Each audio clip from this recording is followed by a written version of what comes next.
The Brandon Peters Show may contain explicit language and detailed plot points. For more information on the show, stay tuned to the end of the episode.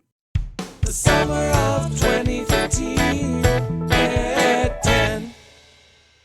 Welcome back to another episode of the Brandon Peters Show, continuing the summer of 2015 at 10. This is a look back at the movies from that summer and the pop culture that surrounded them. Joining me, as always, from Puck News and The Outside Scoop, which this week is the Me and Earl and the Raspberry Swirl, Scott Mendelson.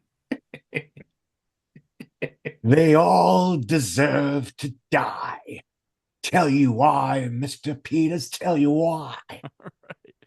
And from We Live Entertainment, out now with Aaron and Abe, and two Black Guys Talk Godzilla. So you know, he's in for another big dino summer. It's Aaron Neuwirth. I am here. Let's go talk some movies. Flag it, Spotify. No. I don't know. Do you get stuff flagged, either of you? Well, Scott, No. you don't really use music on yours, so. No, and we use music all the time. So no. I've got. You don't use YouTube, but YouTube will hit it up. But usually, YouTube, that's YouTube what we're is usually like, we're gonna let this go. It's just you're not gonna make any money off this video, or these countries that you've never heard of can't hear your show. But Spotify flagged me one time, and they took it down. It was the Brandon Peters Show live at PopCon, and for my outro music, I used a Britney Spears song, and it didn't like that. And this is like house music sounding, and they picked it up and didn't like it. So, yeah, I don't know. Spotify has never bugged us about it, so can't complain. Gotcha. All right. On this episode, we'll discuss the films releasing in June, the weekend of the 12th through the 14th in 2015. Midway through, we are in another big movie week where everybody scatters to not even touch it. But we'll get to that later. Right now, we're going to get to the news. It's been a long day without news, my friend. I'll tell you all about it when I see you again. When the Philae probe woke up from its 7-month slumber on the surface of Comet 67P, it sent a brief data signal back to Mission Control, which excited scientists turned into a tweet. Hello, Earth. Can you hear me? All right. On June 9th, Chris Heston of the San Francisco Giants becomes the first pitcher to throw a no-hitter in the 2015 MLB season as they beat the New York Mets 5-0. I remember that. Take that, Sweet. Danielle Sepulveda and Maxwell Haddad, the Mets fans that are guests of the show. Take that, Brendan Fraser's character from The Scout. That's right. That's right. On June 10th, at the 14th CMT Music Awards, big winners from that night were Luke Bryan and MAGA's Carrie Underwood. All right. Speaking of which, are we on? Yeah, it must be next week. On June 12th, Al Qaeda's second in command, Nasser al-Washi, Osama bin Laden's former private secretary, is killed in an airstrike in Yemen. There are so many second in commands that were killed over that 20-year period. Can you name them all, Scott? No, because there were too many. Not anymore. They ran out of trading cards. Oh, gee. You remember when Desert Storm made trading cards in the early 90s? Like, they legit made baseball cards for a war. A very important war. Yeah. Did they even do that back in, like, the World War II?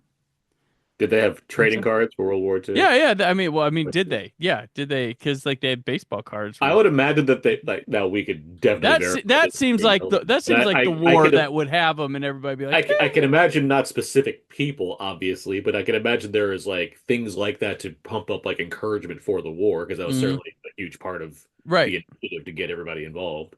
Mm-hmm. So I could see a version of that taking place. Yeah.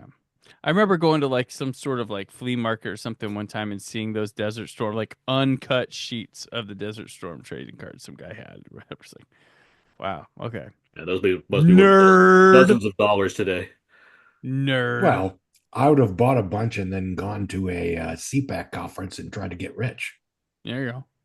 All right. And then get out alive. Here's your Colin Powell rookie card. All right. On June 12th, Zimbabwe discards its own currency, offering an exchange of $1 for 35 quadrillion Zimbabwean dollars. Yep. Speaking of how you get World War II. On June 13th, floods in, I'm going to say, Tbilisi, Georgia, kill 12 people and free animals from the city's zoo, including bears, hippos. Oh, bears and hippos, which roam the city. It's like Jurassic. And they're still there today. Story. Yeah. One was elected mayor. Yeah. They're applying for NATO. It's kind of crazy. June 13th, Philae, the first spacecraft to land on a comet in European Space Agency's Rosetta mission, reawakes after 7 months. Sorry. Man, this while you were sleeping sci-fi spin is crazy. Wait, so there was a European satellite that launched and landed on a comet? Yeah, first spacecraft to land on a comet. Oh. Yeah, part of the Rosetta European Space Agency's Rosetta mission. It reawoke after 7 months. So it must have landed on a comet, looked like it failed, and then like, wait, sir, we have a signal. Why did you program me to feel loneliness?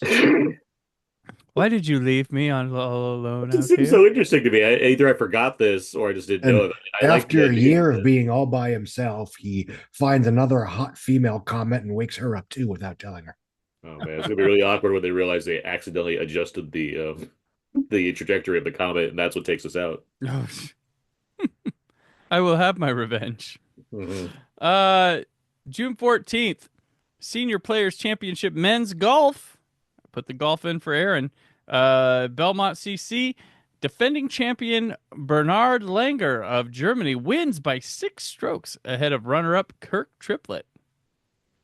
And then different strokes for different folks. And at the Women's PGA Championship in Westchester CC, three-peat for MB Park. She beat fellow South Korean Kim Se-young by 5 strokes. Previously LPGA Championship. That's what. Way to whack it. Yeah.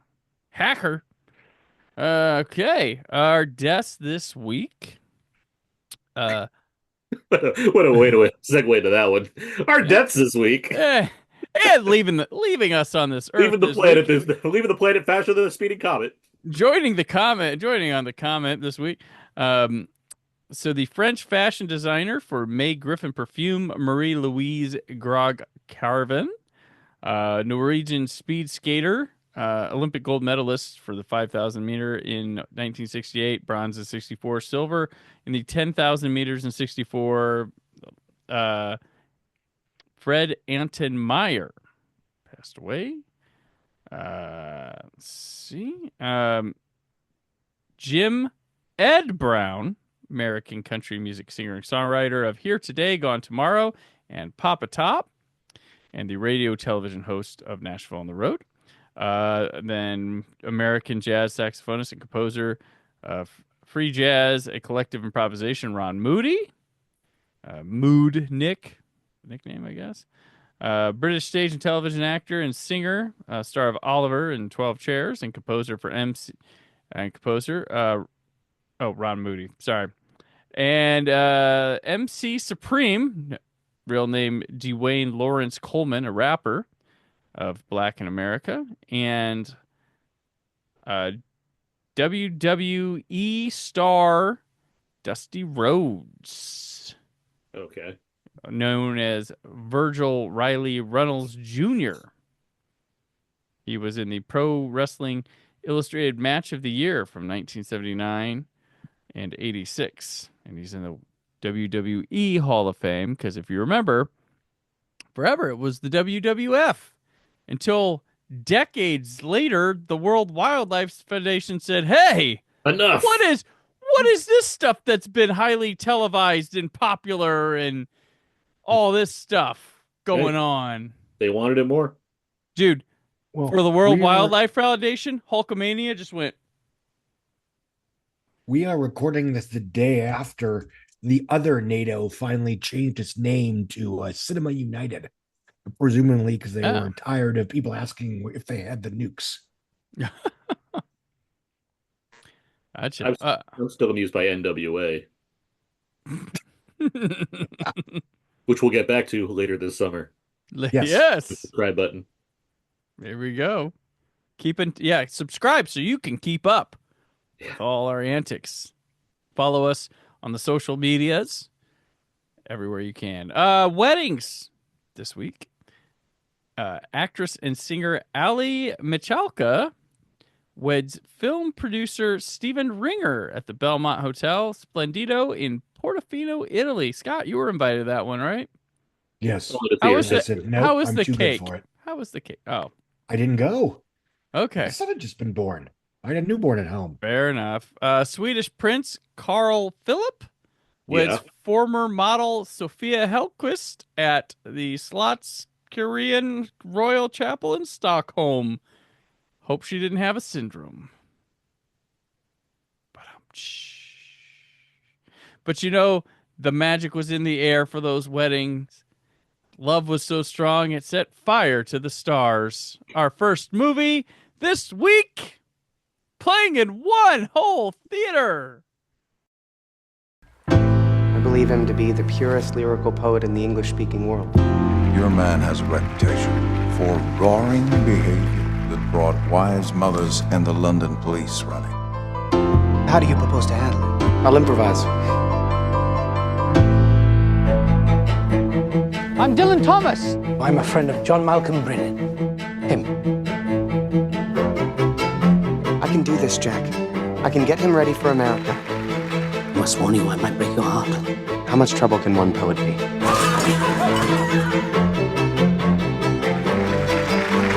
It's about feeling something.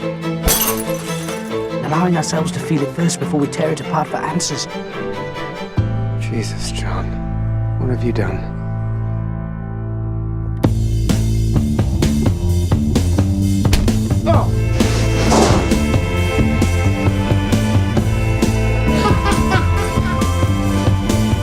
Why'd you have to ruin it? Sorry. There's no secret, John. No holy grail. Just what's in front of all of us. Set fire to the stars, the great, the good, the kings, the czars, kindling from ring guitars, took the coal and crashed the cosmic into the ground, tumbling to the ground. Directed by Andy Goddard. He's a genre TV director. Like, he's done like everything. Aaron, he did 2 episodes of Monarch. He did the Doctor Who Christmas special, The Next Doctor, starring David Morrissey. Netflix Marvel shows, like all of them. Altered Carbon, Once Upon a Time, Downton Abbey, Torchwood, Hex, and Scott's favorite, John Rhys Meyers as Dracula. I saw that in the credits. Yes. This Dracula fucks. Yeah. It sounds like Christian Slater. What the fuck, dude? Written by Goddard and Cellen Jones and starring Elijah Wood. God damn it. We used to. Starring Elijah Wood, Stephen McIntosh, Cellen Jones. Is it Cellen or Kellen or whatever? Yes. Andrew Bicknell, Mamie McCoy, Kelly Riley. And Richard Summer Break. His second appearance this year. An aspiring poet in 1950s New York has his ordered world shaken when he embarks on a week-long retreat to save his hell-raising hero, Dylan Thomas. All right. So, usually, post Lord of the Rings, when you see Elijah Wood in something, it's usually pretty interesting. Does that hold true, Aaron? Usually it's a horror movie or some kind of thriller of some kind. So this is one of those movies where like I didn't know about it, or if I did, I forgot about it. And then I'm like, why don't I know about this? And then I watch it, I'm like, oh, that's why. It's there's nothing really here of interest to me, honestly. Like that was kind of my main reaction. I can admire the effort, I suppose, so soccer trophies all around. But I largely found the characters annoying, and the plot, for whatever it was, just kind of kept going for a while. For a movie that's not that long, it kind of just felt like it kept meandering around to get me invested in this weird kind of relationship and made me appreciate the whatever they were going for as far as being like, a guy and a poet and all this stuff. I don't have a lot for this movie because I just like it tested my patience, not in a bad way. Like I wasn't like just sitting there being like, oh, I hate all of this. Like it's whatever. It wasn't like I didn't find any of it interesting as much as the film I feel like wanted to invest me in by, it's well shot, I suppose, and the actors are fine, but I walked in and walked out and felt like nothing happened. Like that was kind of my reaction to this movie. There's a movie coming later on in this summer that's also about like a relationship between an author and, well, another author essentially that I think is pretty terrific. Is also very minimalist and is way more effective in what it's going to do. And I'll be happy to talk about that movie. But for now, this one, I'm like, I don't know. This just kind of went through me. Scott, counterpoint. No, I agree. I mean, there's nothing wrong with it other than it's not particularly engaging or engrossing on its face, and it doesn't have a ton to offer beyond that. I mean, just in terms of, it wasn't fun seeing Elijah Wood in a somewhat against type leading performance. This was, I mean, I know this only played in one theater, but I mean, up until The Monkey, he hadn't had I think, a wide theatrical release since The Last Witch Hunter in late 2015. And that's not to say he was not very, very busy in the last 10 years. He's doing all kinds of weird genres. He's basically been taking that Lord of the Rings movie and doing whatever the hell he wants. Yeah. So, he does a lot of. He's involved in like the music scene a lot. He's very busy, but yeah. Yeah, he's the I guess the Rupert Grint of that particular franchise, where he takes his money and does, okay, I can do whatever the hell I want. Even then, fair. Okay, go on. I'm sorry. Well, yes, he did not buy an ice cream truck, but nonetheless. But no, it's well acted. It's well staged. I like the black and white photography. It's, it's a pretty cut and dry story about a guy that, never meet your heroes, et cetera, et cetera.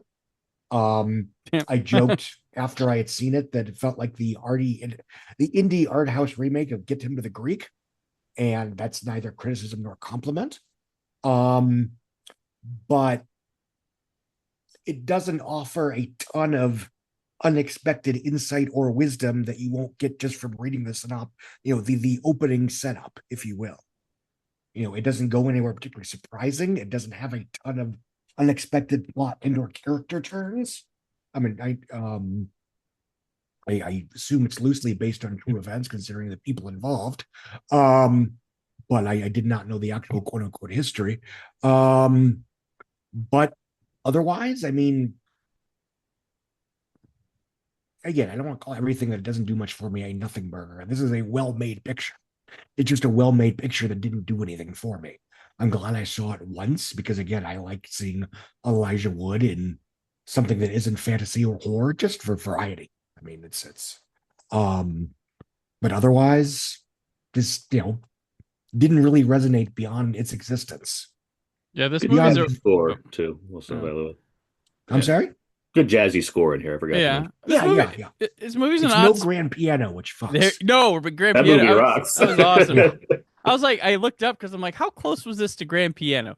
Yeah, this movie's an odd spot because it's like, I really can't complain about. Like, the only thing is, it just doesn't come together well. Like, that's it. Like, because it's well acted. It's what I was surprised. Like, this guy is nothing but television, and this feels like a movie. Doesn't look like glorified TV. Sure.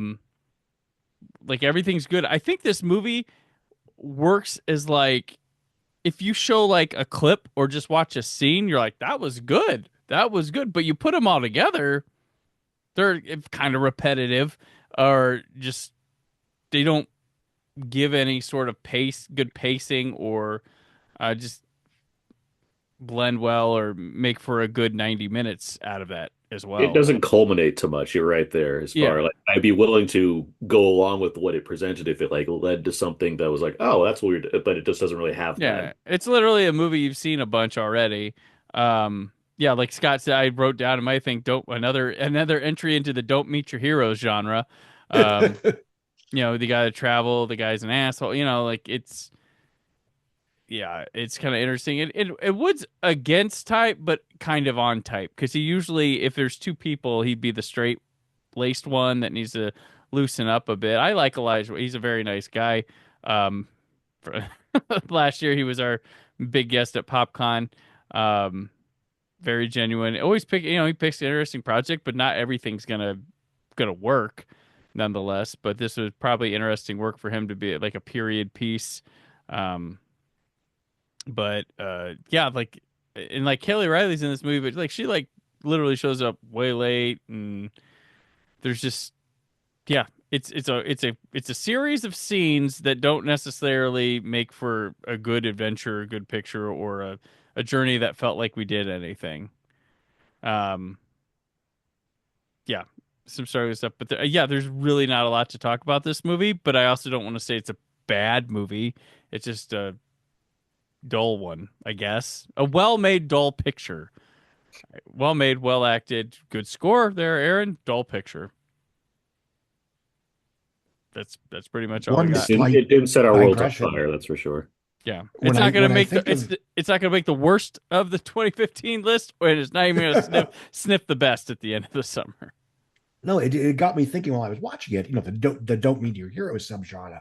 I have to say, one of the more compelling ones of recent years was the season 2 episode of 30 Rock, which guest starred Gary Fisher as a groundbreaking 1970s comic. It was just those recent years. You're saying recent years. That was airing. That was airing around this. That's generous saying airing around this. 8 years before. 30 Rock ended a while ago. It stuck out. Yes, you're right. That aired in 2007. Mia culpa. This reminds me of that really relevant series, Studio 60 on the Sunset Strip. Yeah. To date this, best wishes to 30 Rock star Tracy Morgan, recovering from food poisoning at Madison Square Garden the other night. I got pregnant. Spooky, scary. Yeah. All right. We'll see if our next movie fares any better. It's Madame Bovary playing in 15 theaters. Please, God, let him be the right one. Ut feminem corpore de virile tares carne principi.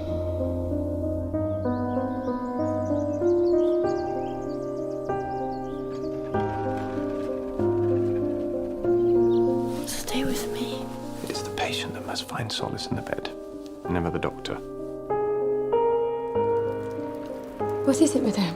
I imagined that this would be the happiest time in my life. Ah, Emma, you've joined us at last. He's the last romantic left in all of France. I have a gift for you. When I was a child, I had a map like this. Every night I would close my eyes, imagining myself in a carriage, passing all the busy people. I think of nothing but you. I'm married. Madame Bovary, just as everyone said, simply beautiful. You really mustn't worry about credit. I can give you some if need be. Madame Bovary, I suppose. You are blessed, my dear doctor. One's duty is to feel what is great, to cherish the beautiful, not accept the conventions of society. Each moment you do not possess what you love is a moment not spent in love. And a heart without love is a heart without a voice. Your debt has become quite formidable. You must begin to pay. This was not meant to be. Who was that? The bailiff. You made me believe that you loved me. Did you think that would be your supplier and your banker until the end of time, just for the love of God? You are a wretch!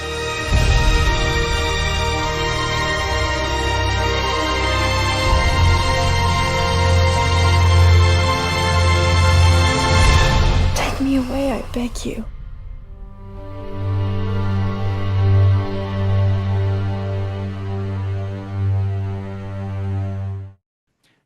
Directed by Sophie Barthez, written by Barthez and Sophie Marino, based on the novel by Gustave Flaubert.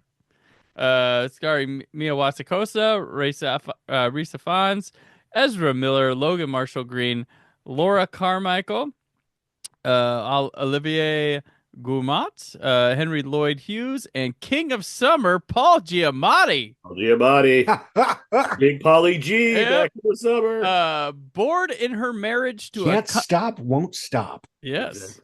Bored in her marriage to a country doctor, speaking of NWA, country doctor, and stifled by the life in a small town, the restless Emma Bovary pursues her dreams of passion and excitement, whatever they may cost. So, this movie answers what we've all been thinking this whole time. When is someone going to step up and challenge Far From the Maddening crowd, right? This summer, it was just running all by itself. No challengers. Scott, how'd it do? Far From the Maddening crowd keeps its title. It's a brutal fisticuff, and lines are drawn, blood is shed, and apologies are made, but Madame Bovary is the comparatively inferior picture. But that's okay, because in what's the not remote the first attempt to adapt this, in its time, very controversial novel. I mean, if I'm not mistaken, it was published in 1857. The author had to stand trial on obscenity grounds because it promoted licentious behavior and undermined the institution of marriage. And let me tell you, holy shit, does it ever. No, I mean, jokes aside, it's one of those things that we're tempted to roll our eyes now that it was considered controversial, but it still kind of works, and it's, in the quote unquote modern sense. It's very well acted, it's very well produced, it's very well staged. There's lots of good actors that are doing interesting character work. It's that brief period back when Ezra Miller was still that quirky, interesting character performer that showed quite a bit of art house promise.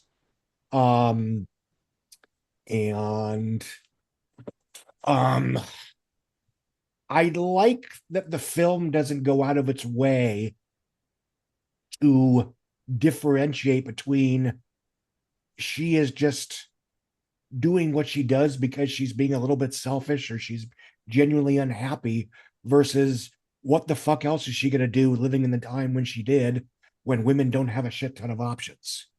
And the movie doesn't really force you to pick one side of that particular divide. Now, because I'm overly empathetic to a fault, I'm inclined to pick the latter, but the film still works if you want to take it as a character study of a flawed but interesting individual who is undermined by their own bad choices. The kind of piece that any number of quote unquote white guy male actors would get all the time. Beyond that, it's pretty cut and dry in terms of the story it tells. It again shows that a lot of these would-be next new stars would have been a lot better off had they gotten more old school movies to ply their trade. Ezra Miller is relatively charismatic and flirtatious and romantic, as in Logan Marshall Green is a pretty decent, charismatic, marquee, what have you, when he's not, cosplaying the Crow or whatever. I might like Upgrade, but it's not that kind of movie. Paul Giamatti is awesome as usual. Again, was it as good as Far from the Maddening Crowd? No, but it's a pretty decent example of a genre that was already on the verge of going out to pasture, at least to the extent that this was a mainstream theatrical release. And it really wasn't even compared to the previous picture. But on its own terms, it's a solid 3-star character piece. Aaron. If Scott wants to hide the giant crush he has on Mia Wasikowska, especially since Stoker, that's fine to give it a pass. For there's nothing to hide whatsoever. I would totally, excuse me.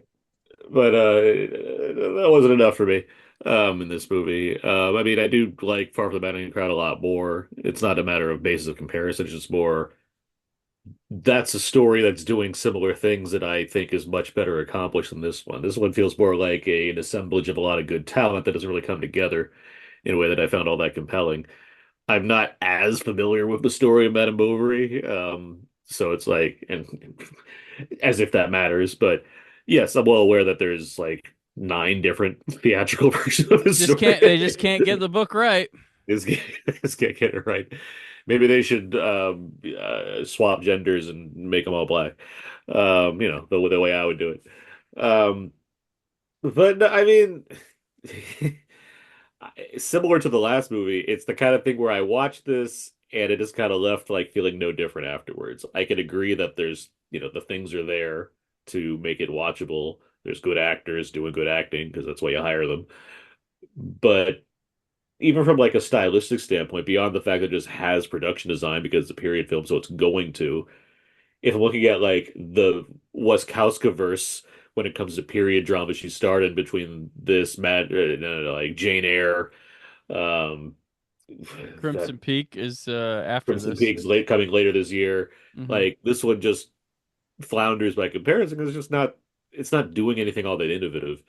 Like the pieces are there to give you this, romantic drama type thing that has developments that are uncouth for their times, what have you. But like, it's just not enough. I mean, to try to get me more into it. When it was coming out, I remember being like, "Oh, so we're doing Madame Bovary again? All right." And then it came out with little buzz, and I was like, "Yeah, that sounds about right."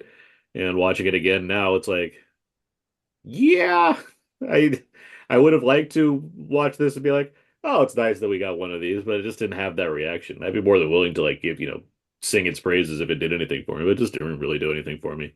But sure, the costumes are nice. Good job. A+. Yeah, no, it's dull. Like I feel bad for Wasikowska because like after this, like she's got Crimson Peak and then the sequel to Alice in Wonderland, and they are done with her. Like because she's enjoyable, good presence, but and in some good movies too. They just weren't stuff audiences were going to see, I guess. This being one of them, and this is kind of like a pick a lane type thing with where you want to invest your drama in because there's one affair, okay, there's nope, and then there's another affair. Okay, this one's going, okay, that's done, and then back to the other affair, like. And then, meanwhile, like there's a debt collector thing building up in the background that I kind of like didn't feel had enough attention till it like came up somehow with Risa Fons. But yeah, costuming's nice. I think Far from the Maddening Crowd shot their movie a lot better. Feels grander. Not that these were going head to head, but it's what we have to compare to for this summer.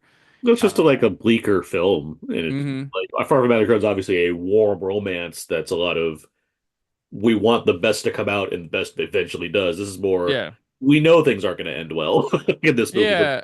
But that is I get what you're, but it doesn't make up for the fact that it's depressing to look at for most of the movie. I went and looked and read the synopsis of the novel on Wikipedia, and I know that I'm an asshole for that. True But research right there. folks, I'm not picking the book up. Sorry. It's But you not didn't in read my wheelhouse. all of Madame Bovary for summer of 2015. Right? Nope, did not. Not my type of book. But there's from that Cliff Notes exist. From that thing, there was some interesting stuff that does not existed in this movie that they decided to put on the wayside that would have added a bit more to the drama, maybe created some suspense or some stakes to it. Not that this was going to be a suspenseful movie. I just meant in terms of like, plot investment, character investment, things like that.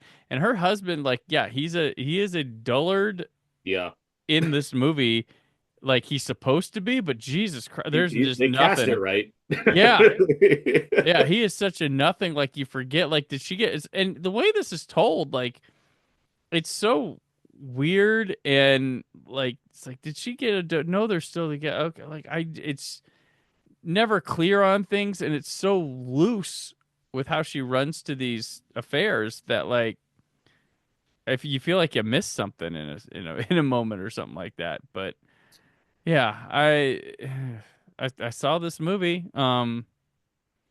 Like I said, you can't call it. I mean, can't call it awful because the costumes were great. The acting was wonderful. But to speak up for Wasikowska a bit, because I do like. Yeah. Yes, she became not the it girl anymore, which is that's just how it works. But she makes good like. She had a 5-year window and they closed it. No, but even beyond like she's gonna be in headlines and press or whatever. The movie she's made since, there's a lot of really good stuff she keeps doing. It just it's not nearly. No, as she's out of the high profile game for sure. Yeah, for sure. But That's she's also not choosing high profile projects or whatever. She's not choosing A budget movies. She's doing these stuff that's like Bergman Island rules. Like, see that movie? Like, it's great. Like, there's a lot of like cool stuff. Damsel's another great one. Like, there's good. She movies. used the capital from Alice to do some indie films, and then she used the money from Alice too to keep doing indie films. They should have called it Alice 2. Alice 2 Looking Glass. Ooh, it's free. It's a free one. Oh my! Better than the first.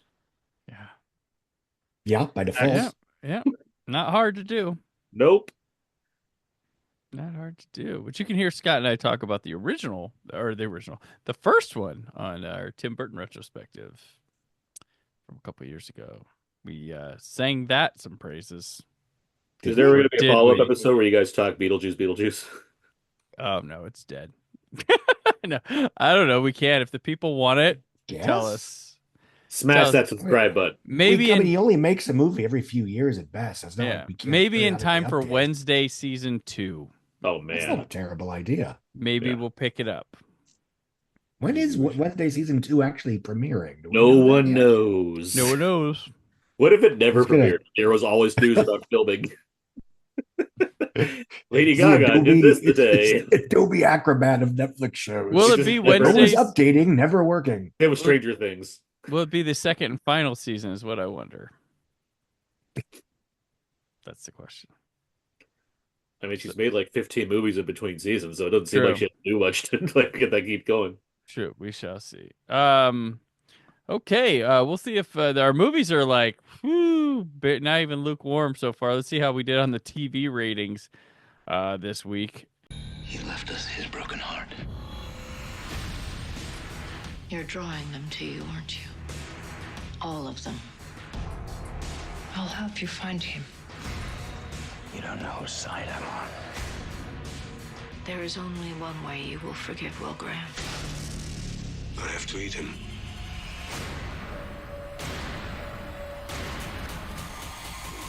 New Hannibal, next Thursday after Aquarius. Who's got talent?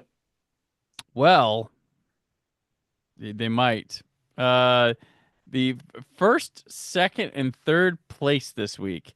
In first, we have NBA Finals Game 4, where the Warriors defeated the Cavs 103-82 on ABC. The second is Game 5, where the Warriors defeated the Cavs 104-91. Hometown pride. And then game number 3 is Game 3, properly there. The Cavs win 96-91. Kudos. We'll find out who won the series next week. And number 4, 60 Minutes, a new one on CBS. Number 5, Aaron, is America's Got Talent Tuesday on NBC. Number 6 is a NCIS repeat on CBS. Oh, must have been a good one. Number 7, a Big Bang Theory repeat on CBS. Probably hilarious. Number 8, an NCIS New Orleans repeat on CBS. A good one and hilarious. And number 9, Dateline NBC repeat on NBC. Hilarious. All bloopers. And the show that couldn't beat all the repeats is The Bachelorette Monday on ABC. Speaking of bloopers. Who picked it? I wanted to note because it was when I was putting these together, because I have my new system, so I have to like put it together. Science, this one just got knocked out of the last minute, but I'm going to put it at number 11, American Ninja Warrior qualifying round on NBC. Oh, man. Just outside the top 10. I want to know something. I did it because how piss poor the ratings are. I wanted to note a show because we don't have any movies this week. It premiered the previous week, but Hannibal season 3 is airing. Remember the internet's favorite show? We all love it. We all love it. The Red Dragon season. Yeah. Episode 2 aired this week on Friday night with a 1.2 rating and 1.7 million viewers, which is down from the first premiere episode, which was a 1.8 rating and 2.6 million viewers. That's how NBC was so mean for canceling it. Why did they do it? Well, barely. That's like, CW would be happy with that number, but it's Friday nights. I mean, yeah, that's what they did, and the lead-in show's terrible. So it's not like they're leading it in with anything great, but this is just ass. I mean, yeah. More people on Wednesday at 8:00 needed to see Hannibal Lecter fillet some guy. That's what I'm saying. I mean, they did leave it on. I mean, it was, but like, look at all the 3 years. It was the grossest show on network television. That and Gotham were just holy fuck. Like it made Walking Dead blush. Yeah. Like, because it was artfully gory. Well, yeah, and the third season has that weird fucking like sex scene with Catherine Isabel and stuff that like I couldn't believe that was on network television. It's crazy. When did we start watching Nip Tuck on network TV? Yeah. So yeah, but Hannibal the show that everybody loved. I mean, it's all in the numbers. Like, and the show wasn't winning Emmys, right? It was. No, it nominated. It had a claim. I mean, it had a claim, but like it had the Arrested Development thing of like, okay, you guys will leave. Arrested Development was it was winning until the third season. I don't think it was winning Emmys. But I don't. That third season, I think they just decided not to put it up for it, just to not have a case. Well, at that point, yeah, because the writing was on the wall at that point. But like, it's showtime.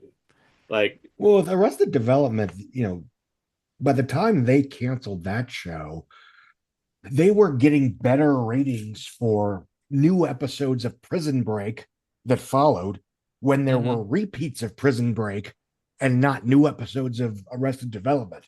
So it was literally hurting the successful shows that followed it. Yeah.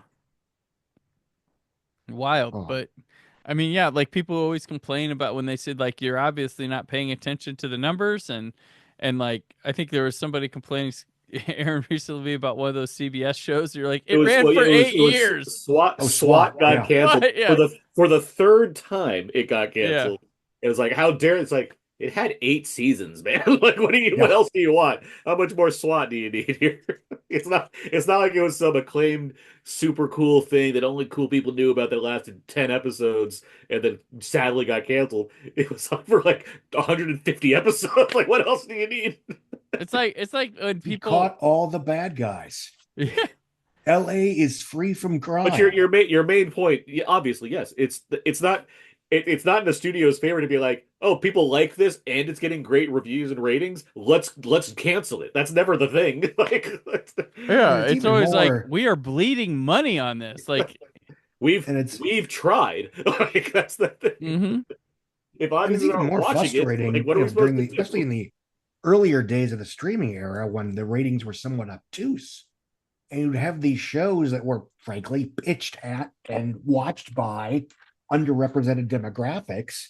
And when they would get canceled out of the blue, it's like there was no warning, because even if you paid attention to streaming ratings, it was somewhat hard to discern because every platform had different standards, yada yada yada. So it's like, why did a Vampire Academy get canceled? Because nobody watched it. Why did The Acolyte get canceled? Nobody watched it. If people watched it, it wouldn't have gotten canceled. It's as simple as Acolyte that. was one of Disney's top watched shows. But it was incredibly expensive, and it didn't deliver ratings. I have different feelings about streaming services than compared to TV ratings. TV ratings makes a lot more sense. Networks that have unlimited money and can do what they want. Well, their networks, they're also like, when the advertisers don't want to buy or their price comes way down, that's not helping. But with streaming series, especially when there's when it's very easy to make bad faith arguments to go along with the cancellations, that makes it a lot more muddy to me. Or with Netflix, especially, it's 3 seasons for a show that does pretty well but not amazing, and we got to renegotiate contracts. It's not because people don't want to see more of it; they do. It's, I don't know about paying when we need to spend $300 million on the Russo brothers. We don't have time to spend on one day at a time that everybody loves. Which is why streaming is bad, among other things. Yes. That's you know what else is bad? What? Cancer. Which leads us to me and Earl and the Dying Girl playing in 15 theaters this week. That's no going to be one matter. of the better segues of the summer. Oh. This summer. Summer. What does that word even mean? Like more some? Hey, how are you? Hot girls destroy your life. That's just a fact. That's not right. What do you have to say for yourself? Respect the research. That is what I'm talking about. Honey, I was going through your stuff. I'm gonna start going through your stuff. I hope you like tampons. Rachel's been diagnosed with leukemia. It really sucks. Don't say it sucks. That's kind of sad. It was the best of times, worst of times. It was life. We had quite an adventure. Rated PG-13. Directed by Alfonso Gomez Rejon. Written by Jesse Andrews, based on his own novel. Guy goes on to write Luca. Starring Thomas Mann, R.J. Seiler, Olivia Cook, Nick Offerman, Connie Britton, Molly Shannon, Catherine Hughes, and John Bernthal, featuring the voice of Hugh Jackman. High schooler Greg, who spends most of his time making parodies of classic movies with his coworker Earl, finds his outlook forever altered after befriending a classmate who has just been diagnosed with cancer. Let's go with Aaron. Mm-hmm. Me, you, Scott, or me and Scott, and Aaron's review. It's weird. I was under the impression that people were making fun of this movie a lot. Like it was too much of a typical quirky Sundance thing or whatever, and it didn't deserve any support or whatnot. Then I was happy to learn that no, it has good reviews, and David Ehrlich gave it an A-. He's pretty discerning. And I'm saying all that because I always liked this movie. I thought this movie was great. I was excited to see it when it was coming out. I saw it and was very engaged by it and felt it hits in the right ways as far as being a coming of age story, as well as this kind of emotional drama and, a cancer story and what have you. I like this cast. It's big Thomas Mann summer right here. He's back again for a second time. I'm a big fan of Olivia Cook. This is where it kind of start. I know she's in a random horror movie also with what's his face, Jared Harris. But it's here, and then she's in Thoroughbreds a couple years later, which I really like a lot. RJ, so it's got a cool cast. I completely forgot Bernthal's in this as the teacher, and I'm like, oh, that's fun. He's played a fun role there. Yeah. But no, I've always liked this movie, and I like the. It's the kind of quirkiness that I can get rub some people the wrong way, but I don't care because it makes me engaged by it and humored by it. This whole run where these two guys make their own version of Criterion films there's so many jokes up my alley with that as far as what they're doing and the little homemade movies they make. the same kind of thing where like Be Kind Rewind was that's what I came to mind very with this too. successful. Yeah, Right? I'm amused by that kind of humor and seeing very specific criterion references being made in a movie like this. It's like this is so like that's just like a bowl of pudding for me to eat up. I'm happy about that.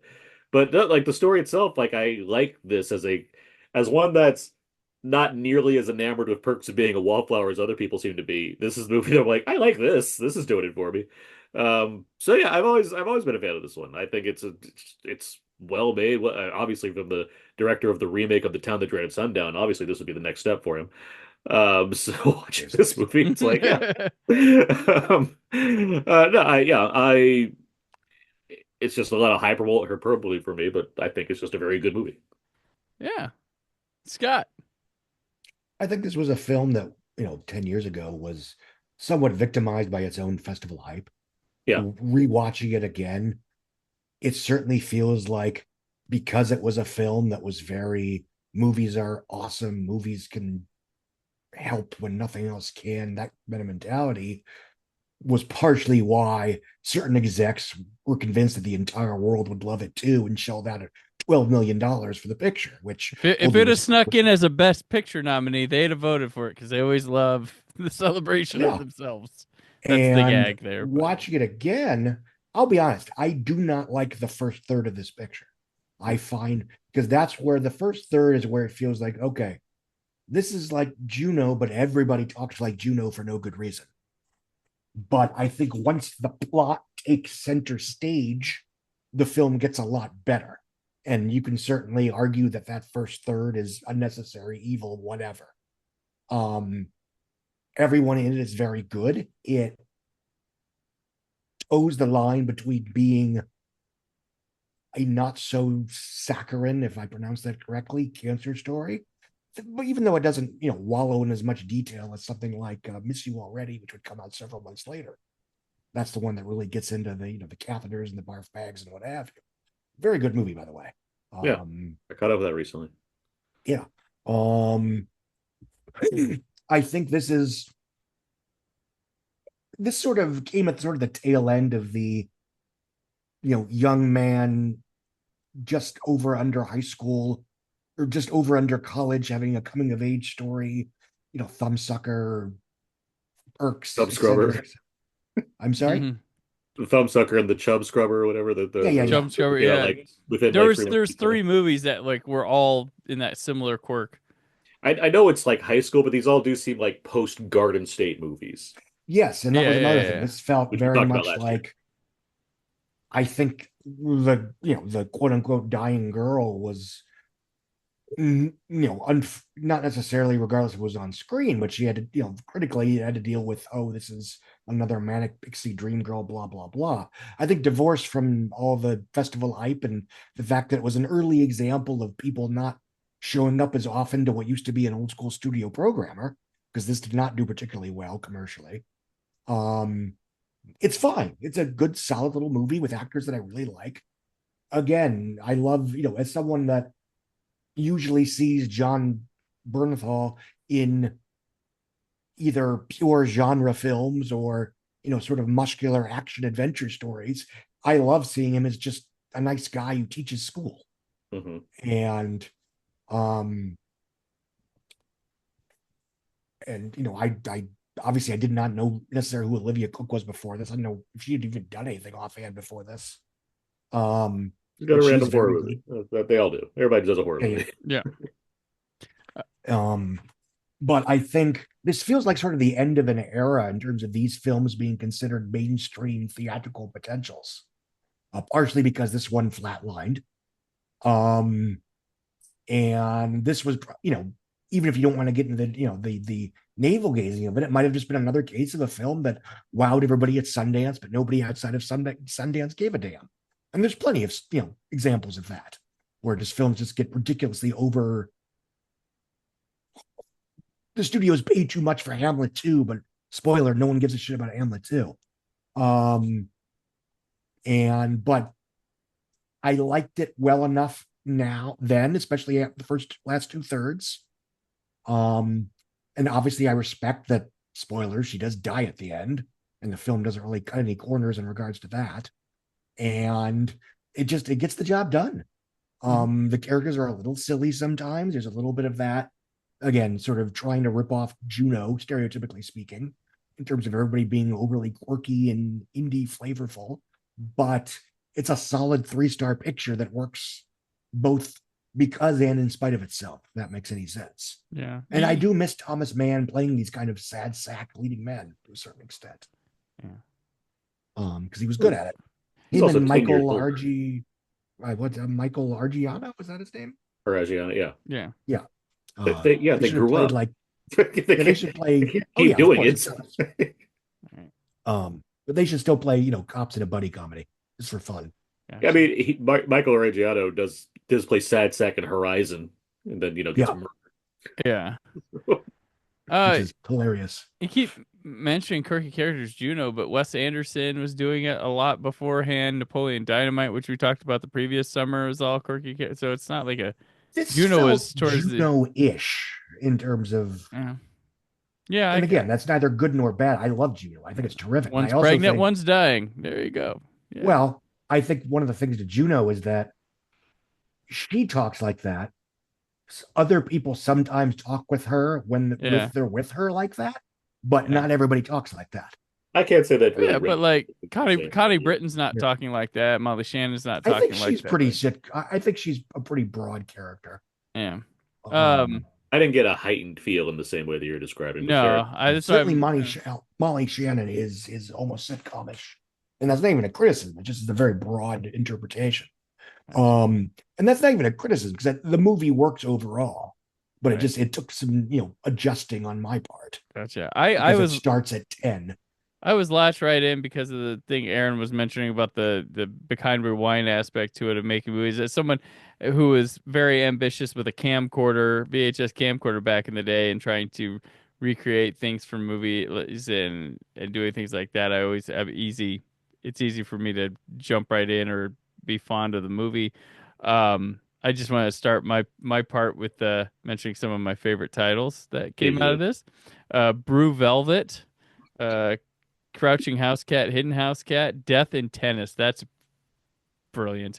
My Dinner with Andre the Giant, Don't Look Now Because a Creepy Ass Dwarf is About to Kill You, Eyes Wide Butt, Gross Encounters of the Turd Kind, Grumpy Cul-de-sacs. That's Mean Streets, folks. That's funny, right? That one, yeah. That one's good. Mono Rash, Pooping Tom, Tom. Senior Citizen Kane, The Complete Lack of Conversation, The Rad Shoes, Wages for Beer, and another top-notch one, 2:48 p.m. Cowboy. Love that. I love that. And then they cut to it, and it shows him walking through the walkhouse. Oh, it's so good. So anyway, I really like this one a lot. Had you seen it? I don't remember if I did. I'm gonna say this is my first time, but I was like, "Where's that?" I was at Thomas Mann. I'm like, "Oh yeah, he shot Jim Cummings in Halloween Kills." That's who he was. I'm gonna watch him get one of his first kills in this movie. But I thought this one did a really great job of portraying the film nerd, aspiring filmmaker guy as like sympathetic and understanding in a way for others. Like it really showcased the sort of a loneliness of being like where you're at and the only one into these things in such a way, and that's what you want to reach for rather than human contact sometimes and things like that. And I think that was a really important aspect that's left out of these movies where you add like a film nerd or like Dawson from Dawson's Creek that just spouts out stats and I want to be Spielberg type thing. And I really thought the relationship was a smart idea, just to keep them friends and not have some sort of deeply, deeply romantic thing, even though there is feelings there with each other. And I really like when she turns around and is like, dude, everything you're doing with this, you were forced to do. So what the fuck? Like, that's a good moment. But I was really touched by the whole when cancer gets really bad and how that plays out. And Olivia Cooke sells it, man. Like she's amazing. in the moments that she has to be. And it's quite good. Nick Offerman, we haven't talked about him, but he's pretty funny here in this. But yeah, Bernthal, you talk about Bernthal, but man, you all forgetting The Class on CBS, the sitcom that gave us him and Lizzie Kaplan. Really weird show about I don't people. watch CBS, so never saw it. It was they paired it with How I Met Your Mother for a while. So I was a How I Met Your Mother watcher, and it was this bizarre show. It had Lucy Punch in it too. That was one of the first non Doctor things. Huh? Doctor things. Go on. Sorry. She was in the Edgar Wright movies. I was trying to think of that. She was in the Hot Fuzz, I think. But Lucy Punch? Yeah, I think Lucy Punch. She was in one of the Edgar Wright movies, right? One of those. Let me see here.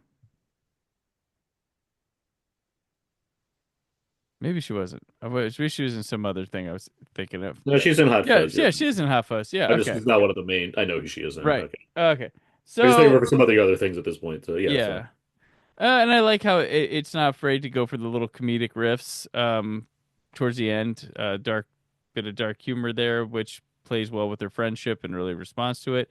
And I do like some wild. I mean, this is a film for film nerds almost too, because there's some wild deep cut connections here.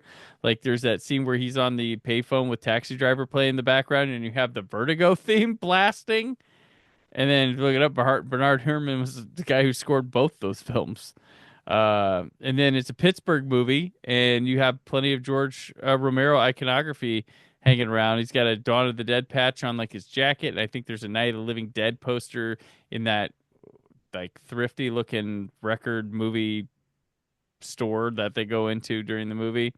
But yeah, it's I really like this movie quite a bit. I was pretty, like, yeah, just as we've been talking about good performances this week, but like this has some great character actor turns all around it to form a complete thought here. I was excited to watch this one again because I hadn't watched it in a while, and it was like, it's a good excuse because and it's like, not overly stylistic too with the whole thing, with the score and things like that. It's not it's more it's quirky, but not overly like that's not its whole identity is quirkiness. I would agree. I think it has an interesting take on how someone navigates high school in a manner that I appreciated. Someone that's trying to purposely blend in like in his own way, and then the fact that it portray those own rules. Like I find all that stuff like it's an interesting examination of high school cliques without like making that the meat of the movie. It's good work on Thomas Mann's part. Like it's why he's good in this movie. He works. And for a film like this, that despite even the narration telling you she's not gonna die, don't worry about it, you'd still pretty much know she's gonna die. Yeah, it really needs to sell these final moments where like a big film is played and emotional turns happen or what have you. There's easily a way where you can just do too much or not accomplish what you're going for. And I do think the film lands exactly how it needs to as far as the culmination of these characters. I do think it hits that. There's a good arc between him and Earl as well, too. I really think there is. And I think that relationship I find fascinating as far as these guys that are like Thomas Mann. He's distilled so much in his life that he's like, he calls him a coworker and not a friend. Right. Meanwhile, Earl is like, we're friends. Like, what do you like? If you want to talk about not quirky, he's the least quirky in this movie. He makes the fucking movies. Like, he's so not pronounced in the way he uses dialogue. He's just very straightforward in his approach or whatnot. But he also has this similar obsession with making these random movies or what. Like, it's all. I like all this. I think it all comes together really well in a way that other attempts at this kind of thing could easily fall on their face if they're not careful. So, yeah, very true. Very true. So it's quite a good one. We're all kind of on the same page for everything this week. It's kind of nifty. So we'll move on here to the Ryan Seacrest Top 10. Broadcasting worldwide from the heart of Hollywood. The hits and the stars who make them. This is American Top 40. Here's your host, Ryan Seacrest. Here we go. Seacrest with you. The 40 biggest songs in the USA. We once again, folks. There's a new number one this week. Oh man, there's been a change at number one again. Bum, bum. So number 10, staying at number 10, Nasty Freestyle by T-Wayne. Staying at number 9, Sugar by Maroon 5. Also staying at 8, Hey Mama, David Guetta featuring Nicki Minaj and Afrojack. Also maintaining its spot is number 7, Want to Want Me by Jason Derulo. Dropping one spot to number 6, Earned It, parentheses, 50 Shades of Grey by The Weeknd. Bumping up one spot, Uptown Funk, number 5, Mark Ronson featuring Bruno Mars. Staying at 4, Shut Up and Dance, Walk the Moon. Staying at 3, Trap Queen by Fetty Wap. Taylor Swift falls one spot to number 2 with Bad Blood. Couldn't hold on to number 1. But back in number 1, See You Again, Wiz Khalifa featuring Charlie Puth. Oh, man. Been a long week without you, my friend. Oh, but I'll tell you all about it when you're number 1 again. Oh man, Taylor Swift couldn't hold on Vin Diesel.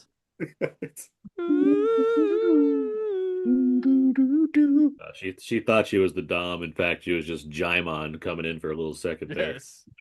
And knocked out of the sky. Taylor Swift needed to understand that in a street fight, the only thing that wins is the street. Not quite right, but you get the idea. Boy. In a street fight, a street always wins. Do you know what I mean? Oh, okay, guys. So how can we not talk about family when family's all that we got?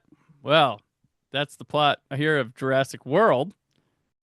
This summer, discover the one place where your family will create unforgettable memories. Welcome to Jurassic World. Welcome to Jurassic World. Welcome to Jurassic World. Welcome to Jurassic World. Rated PG-13.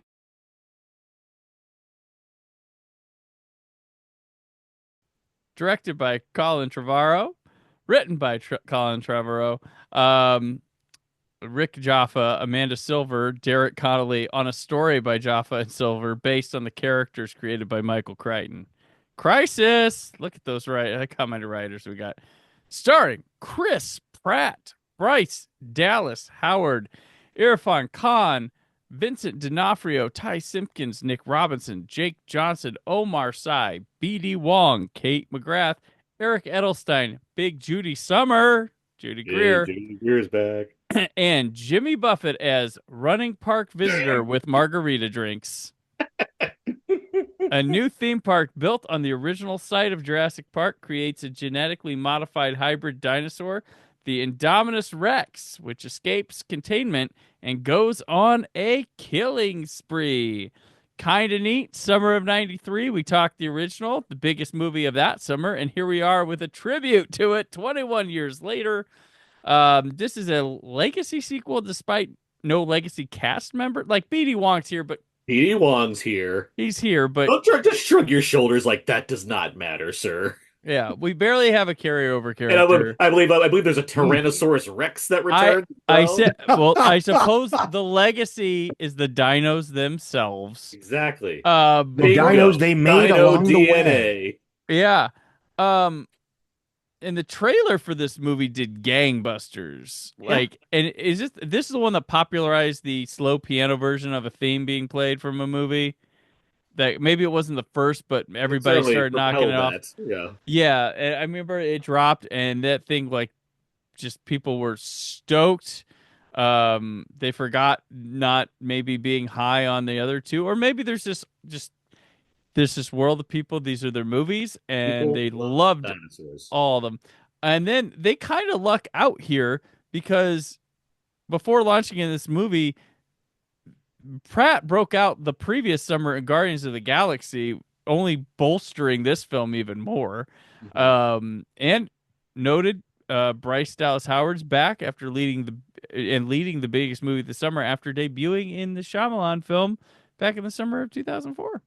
And of course, Insidious Chapter 2, you know, we had the kid there, and he's here in this movie now. So people are just racing to see him as well. That's right. That's right. It's like, oh, they got that guy? Okay. Big whatchamacallit Summer. Yeah. What's his name again, Summer? Yeah. Iron Man 3, sorry, Avengers Endgame star. Big that kid Summer. It's Spooky Big Boy. Is that him? Oh yeah, that's him. Neat. Spooky Boy. Ty Simpkins. I knew it was a two-letter. There you Ty Simpkins. go. Ty Simpkins. So, Aaron, why don't you rage on Jurassic World? Jurassic Park, the series, is I mean, the first Jurassic Park is very good. Or people will say higher things than I will on it. I think it's my 16th favorite Spielberg movie. So I mean, take that as you will. But I think it's a damn good summer blockbuster. They can't be all always. We talked about it 2 summers ago, and as I said, Jurassic Park is one of my favorite movies. That's not one of my favorite movies. I know it by heart. The franchise as a whole, it's a B minus franchise at best. So like, I don't get up in arms about Jurassic Park and World movies not being as good as the Steven Spielberg blockbuster, because it's like, okay, did they have dinosaurs in it? Yes. Okay, I'm mostly fine with this. Coming off of Lost World, which I'm not a fan of, and Jurassic Park 3, which I think is fine as a one and done dinosaur movie that happens to be tied into the franchise, seeing another one of these with this premise, yeah, okay, the park's open. Cool. That's a cool thing to do. This cast, cool. That seems fun. Colin Trevorrow off of Safety Not Guaranteed, not exactly the thing I'd see next from him. That was like, oh, obviously. This is where they start plucking those guys, though. This is They've been doing that for a little bit. They've been doing it, but this is where they start going pretty much strictly to like franchise pictures, though. But right? if Spielberg says this is the guy, well, who am I to argue? Like, and I'll always wonder, what if J.J. Abrams did this and Colin Trevorrow did episode 7? But that's a different thing. If there's one thing Steven Spielberg and Kathleen Kennedy do disagree on, it's Colin Trevorrow. Well, so all this to say is I watched Jurassic World in the theater. I was with Anna. We had a good time. I think as Dino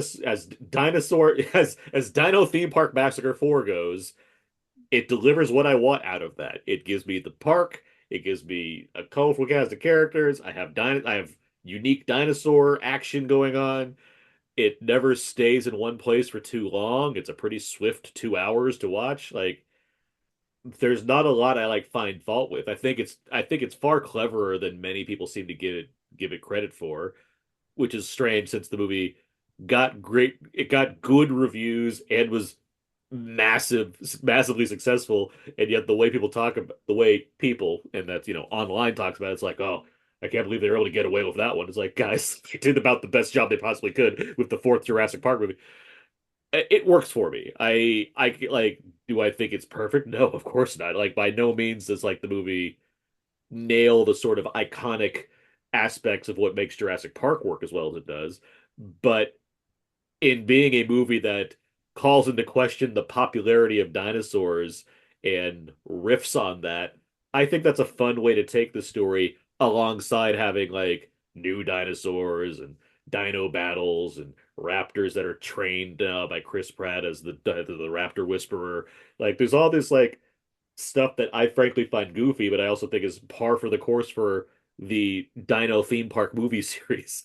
Also, and the last thing, and we'll get back to this, I'm sure. Yes, BD Wong comes back. My favorite scene in this whole entire damn movie is BD Wong and what's his face, Irfan Khan, in designer clothes, trying to out evil each other in their dialogue. As far as how do we talk about making better dinosaurs? It's the best. It's just there's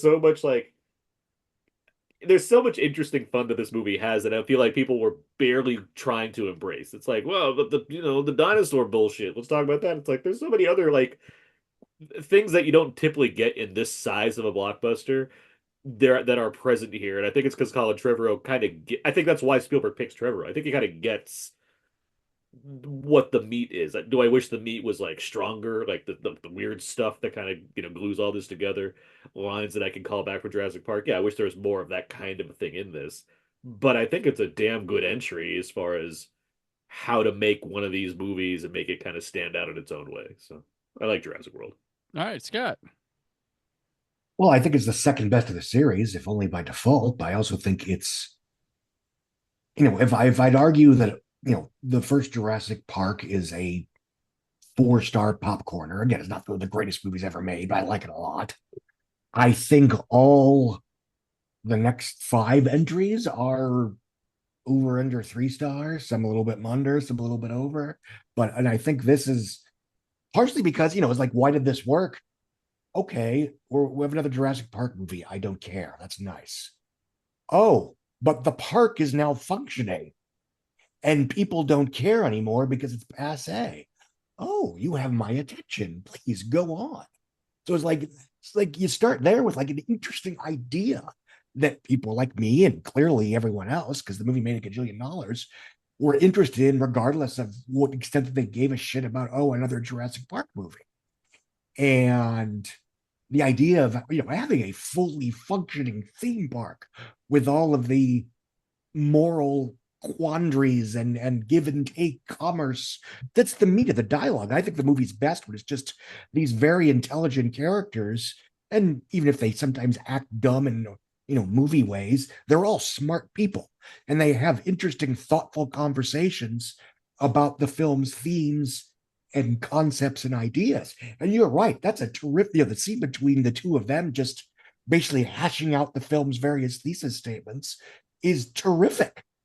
I mean, not only is it one of the best, it's the best scene in the film, it's up there with the moral, the various back and forth in the first Jurassic Park.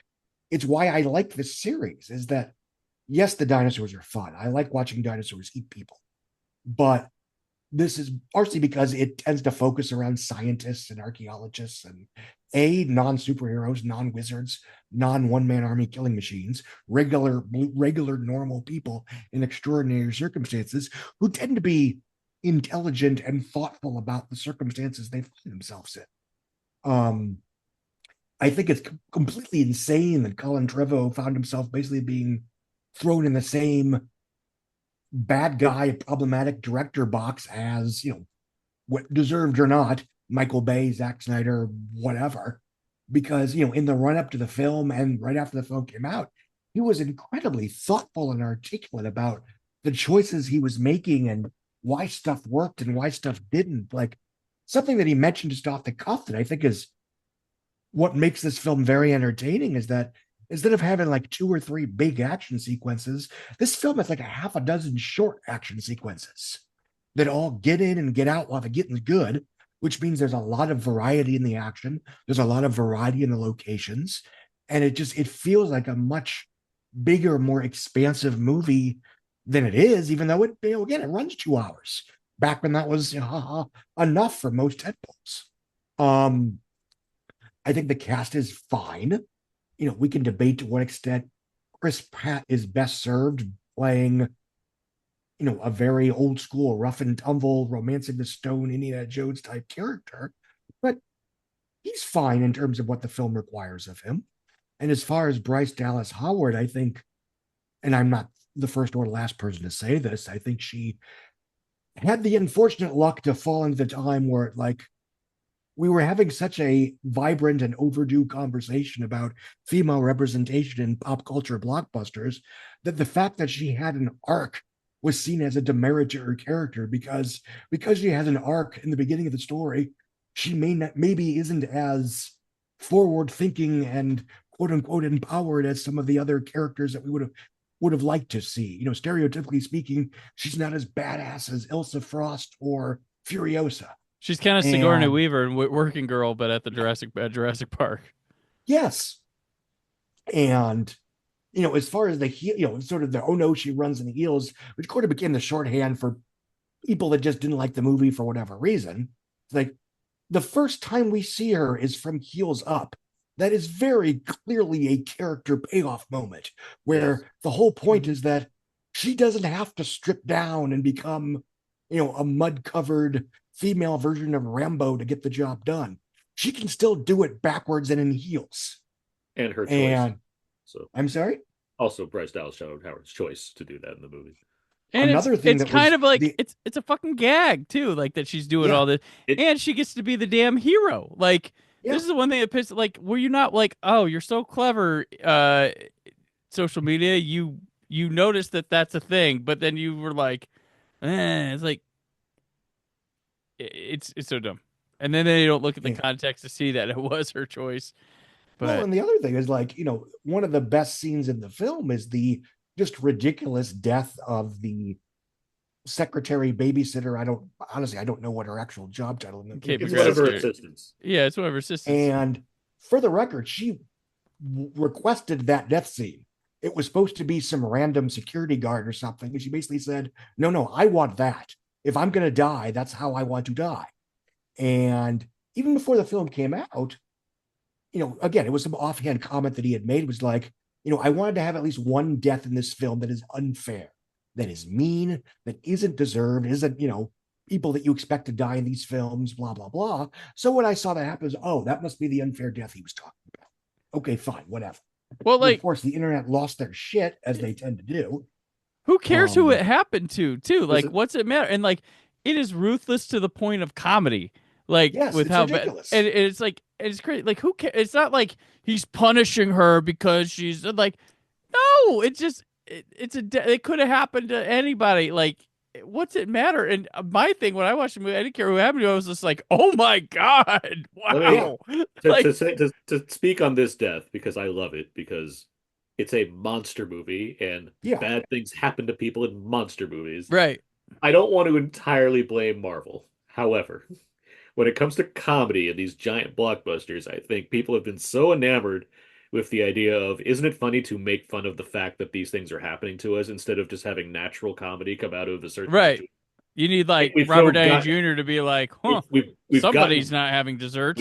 We've gotten very much away from the Amblin approach to comedy, which is broad, rooted in old-timey humor to a point. Doesn't come with a spoon. But also fitting with the genre that we're presenting it within. Gremlins has a lot of funny things happening to it that are mean. That are based in a reality that is not our own and does not need to be commented on. It's just horrific to see little monsters doing terrible things to old ladies. This movie has has like a multi-piece setup of multiple dinosaurs inflicting pain upon. It's like watching Sam Raimi go wild on something. I can't imagine not being entertained by that in the theater, and yet somehow this is where we are now. We have to have debates about the character has to say something in a so you dinosaur feel theme okay. park getting eaten by a dinosaur. Right. Like what are we doing? Where are the tears for Eric Edelstein? Where are those? And, I mean, normally I would say who gives a shit because it's just the internet. But I genuinely think one reason why the next two sequels feel so, soft gloved in terms of who gets killed and how they get killed is because of the quote unquote online backlash. Well, the next one gets weird, and I love it for that. So. I'd argue the second one still has its meanness in it. It has jokes in place. It has the whole Toby Jones playing basically Trump. And stuff like that, where they get eaten, and it's hilarious. But the third one has no excuse. The third one, which both you and I, Scott, think is fine. There's a whole sequence where like 17 people are getting on a helicopter. Like some of these people should have died. Like, what are we doing here? This is a really bloodless movie. And I do think, instinctively or not, it was partially in reaction to all the shit that this film took. I mean, and partially, I don't want to. With the mix of the discourse that it is, and the extent that it dominates the SEO, even if smarter people in the room should realize that it doesn't actually matter, when you have a film like Jurassic World Dominion that's filled with either legacy characters or new characters played by minorities or women, you kind of are in this weird space where you can't kill any of them off because the internet will be mad at you. Michael Myers is homophobic. He killed 2 gay dudes. Like, he kills everyone. I'm just gonna jump in before we get too further down this discourse, but I'm fine with this movie as well.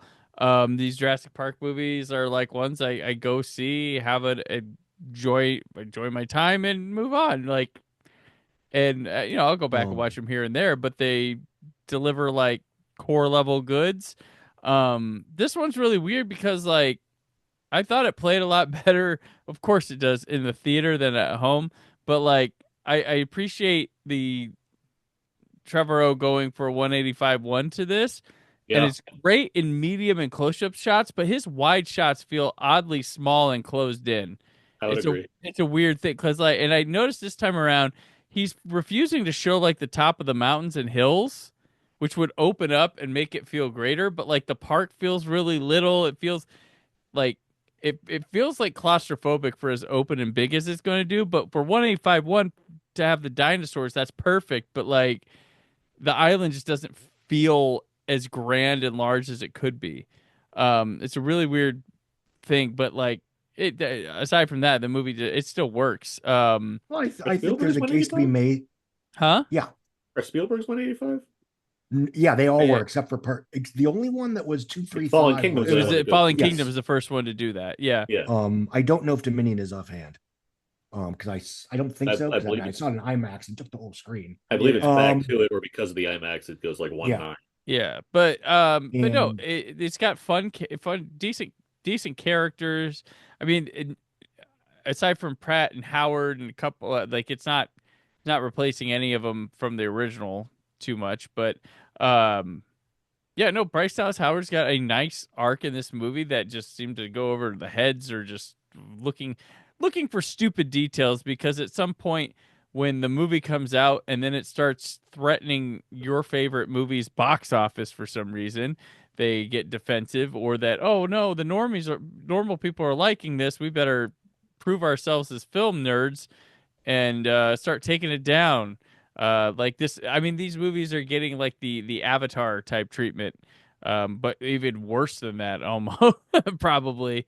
But and I do think it's interesting you mentioned about the lack of majesty or certain, because I almost wonder if that was intentional, because to a certain extent, this is, I would argue, the first modern self-loathing franchise sequel, in that it openly critiques and criticizes its very existence. Yeah. It's kind of about, why the fuck do you still care about Jurassic Park? I do think well, what do we need to do to make this bigger, faster, stronger, whatever, to impress newfangled audiences? I do think the details that people are taking for granted or missing is how real the park feels. With it, like with all the brand, like there's a Jimmy Buffett's Margaritaville in there. There's shops. There's the way they present when what's the amphibious one that's gigantic, that, or the underwater, the Mosasaurus. The Mosasaurus, when they do the thing where they're seated and there's the person talking, but then they put the seats down under. That feels like a real park attraction. That doesn't feel extravagant. That is the coolest park attraction I would ever see. If I saw a fucking dinosaur jump out of the water to eat a shark, and then my whole fucking seat dropped down to see more of it happening, I'd be like, why would I be bored of this? I don't understand how this works. It does have the bubble cars, which feel like something invented for a movie to have an action sequence, but that's so cool though too. But it works. Car around. That's fun. It's cool. It works. It makes for, what doing old things in a new way for the movie. And that's where they have like the Jimmy Fallon stuff in which is like perfect. That would be like a Universal tram tour type. Yeah. It's so that would, that's what I'm saying. Those details are not to be overlooked. Like how well that's done. I will say, like the failure, like these two brothers do not work near as well as the brother and sister in the original at all. Like, and there's more characters. They're poorly written. The old brother specifically, I have no idea what his deal is. Yeah, let's lay out this character for a second, because I love Simon. Let's lay out Love Simon for a second here, because at the start he's like, he has a girlfriend, right? And he's like, all right, I guess I'll see you later. She's like, I love you. Okay, fine. He's like, whatever about this. He gets to the park and he's not hitting on other girls. Instead, he's just intensely staring at them like he's a serial killer. I'm like, what is this guy's deal? I have no idea what this is supposed to be. Even the kid calls out, like, they're not going to like you more if you stare at them. And it's like, yeah, you're right, because you look like a fucking creep. I don't understand. Hey, And meanwhile, Judy Greer's on the phone with Bryce Dallas Howard being like, you gotta watch them because he's so mean to his brother. It's like, I've never seen this kid be mean once to it. Like, what is happening here? It's such a it feels like weird deleted scenes involving how to like get us more involved in these two characters, and yet they just seem so weird and broadly inconsistent. Mm-hmm. But like they're probably trying to tell us like father like son, so we can assume why they're getting divorced. Yeah, because she's married. Possibly. Because of which those two boys don't return at all in this series. The whole family, like Claire's sister and her unit are gone. Yep. They're out of here. Yeah. As far as the characters go, yes, Bryce Dallas Howard's easily the MVP, and outside of Irfan Khan, who's obviously awesome. Yeah. Bryce Dallas Howard's great. The fucking trilogy MVP. Yeah, my whole issue has always been Chris Pratt in this movie. Chris Pratt, I like in general as far as doing these kind of thing goes, but he is so badly written in this movie. Like I can appreciate him in the job mode where he's like Raptor Whisperer. That's fine. Yeah, cool. You can play, but like the movie has no idea what to do with him in this film. Like, is he rugged and cool? Is he like a goofball? It doesn't like quite get what he is yet. I think the sequels do a better job.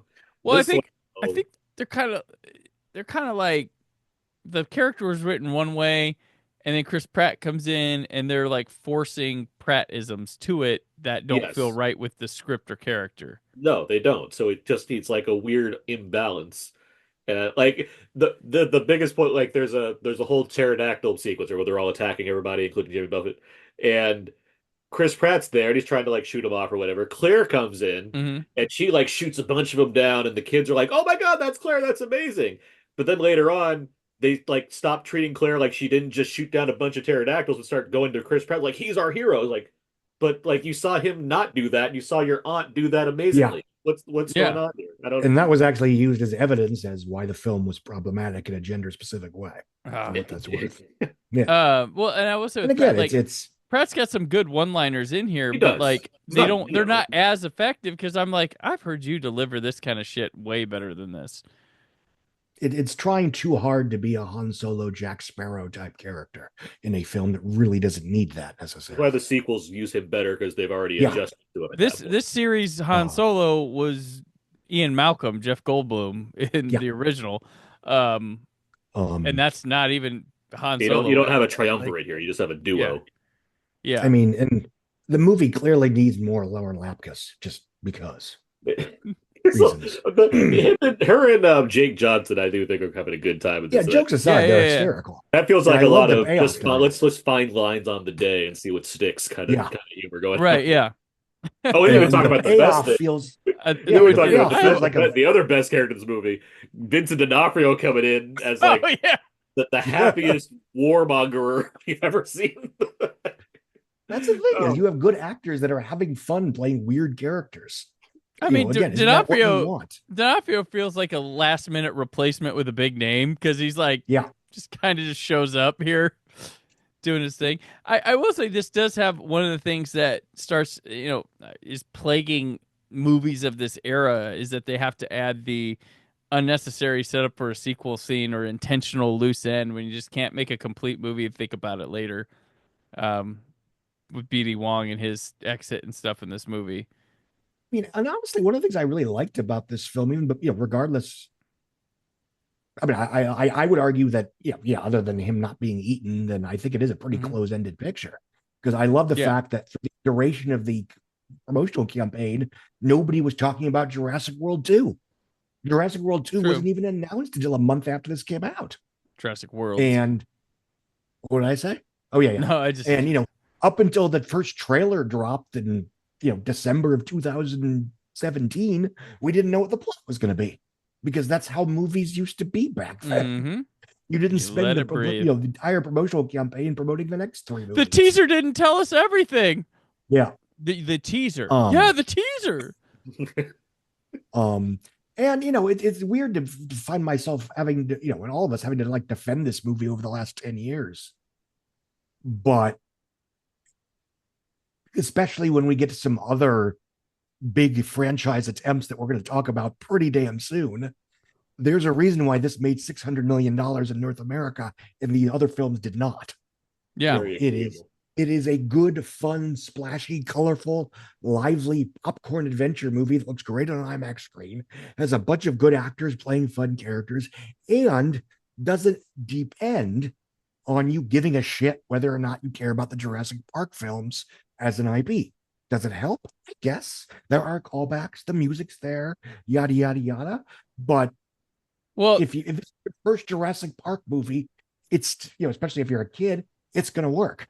Well, with the Jurassic Park movies, they've got this thing where people see the trailer or know a new one's coming out and be like, oh, yeah, that last one was fun. I'm going to this one. It's not, nothing has to do with, I can't wait to see how this does this or, they're just like, oh, another fun adventure. How, there's no deep in mythology. Even in the Jurassic World series, like, it does things more than the others in connective tissue-wise, but, like, largely can just be standalone, or they're loose ends aren't huge loose ends. I'm surprised no one wrote about like some script about finding Dennis Nedry's shaving cream and creating their own part from that. Brandon clearly didn't watch Camp Cretaceous and the animated shows, because they exactly do that. Oh, do they do that in that one? Yes, they do. Yes, the animated series. See, Scott, you can't do this. It's already done. The animated despite series, that, it's a very good show. The animated shows, which are quite good and on Netflix, way better than they have any right to be. They like one of the seasons is very much a prequel to Dominion as far as establishing, the shaving cream can and was it Dyson? Not Dyson. That's Terminator. That guy. Jurassic Park versus Terminator. Scott Campbell or whatever. Campbell Scott. Scott. Yeah. But they do delve. But what I was going to say though is you're also not saturated by Jurassic Park. Another reason why it works so well. Yeah. Like they're huge movies, they're giants, and yes, there's cartoons and but like you're not sitting there being like, oh, the escapades of this, that, and the other. There, if you want to, not you have to. Yeah. Yeah. And like Jurassic one cartoon spinoff that you don't have to watch. Even before Marvel made the TV shows, people were still hung up on all the little details about everything going on in the MCU. Same with DC. All the little details, everything. It felt like you're constantly, and websites weren't any better because they're giving you headlines constantly about who's maybe cast as this or whatnot. Jurassic Park, it's like, yeah, right. Like we got, I don't know, Pratt's going to be in it. Cool. Okay. Like there's there's no need to be like building constant headline buzz surrounding even this new one that's coming out, Rebirth. It's like, yeah, they made it. Scarlett's in it. Ursula, cool. Like, and that's I always use this as an example of how, to a certain extent, Disney took over pop culture in the 2010s by creating properties that were so overwhelmingly blogged about. But it's sort of a self-fulfilling prophecy where everyone blogged about them, so they got a lot of traffic. So because of a lot of traffic, everyone had to write about them. So like in the summer of 2018, Ant-Man and the Wasp, which I quite like, earned half of what Jurassic World Fallen Kingdom did, yet had probably 5 times the amount of the online conversation about. And because of that, Disney was able to create, and Netflix too, to a certain extent, media coverage that made these properties, some of them anyway, seem far bigger than they actually were in terms of actual paid consumption. It's why it won't be surprising when Avatar keeps making money. Right? Yeah. Despite how much better than it you are, nerd, it's gonna make the money. People are gonna like it. And one reason why the Jurassic films have done very well, aside from they're the only movies where people get eaten by dinosaurs, which I'm kind of shocked. Yeah, I mean, more or less. I mean, King Kong, 20 years ago. But in the 2010s, and forgive me if you've all heard this rant before, almost every big franchisee blockbuster franchise was either about superheroes, one-man army killing machines, Ethan Hunt, John Wick, etc., James Bond, or fantasy characters, robots, wizards, whatever. Dominic to a certain Toretto. extent. I'm sorry. Yes, Dominic even the Toretto. Fast and Furious franchises, to a certain extent, they became super spies.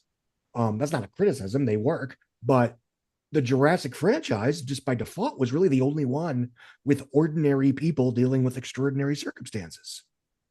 And I think Universal kind of knew that because that's how they sold Twisters, at least in North America, where they had the distribution rights. And I think that's why it over-indexed in North America. I don't love the movie, but I think Wonka does that to a pretty good degree, where, fantasy world notwithstanding, he's not a superhero, he's not a chosen one. He just wants to be a capitalistic success making fucking chocolate. You've said this before. I don't buy it with Wonka at all, No. but I get what you're saying with the rest of it. I think Wonka has other things going for it that made it a success. Well, a lot of things. I mean, I'm not boiling it down to one thing, but I think no, but I don't think like blue collar people were like, "Oh yeah, that chocolate guy, he knows my life." That's why I'm going to see that.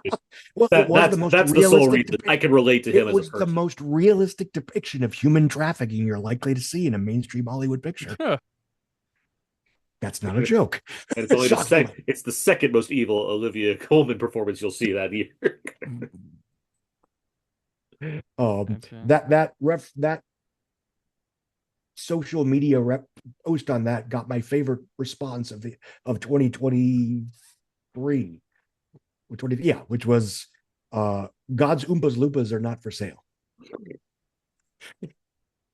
But anyway, so Scott, Jurassic World was good 10 years ago, and it's still pretty damn good now. And how good did it do at the box office, sir? Oh, fucking good, Jesus Christ!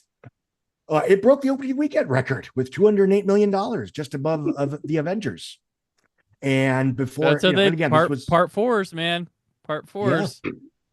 Yeah. Legacy sequel, blah blah blah, for a lot of the reasons we've discussed.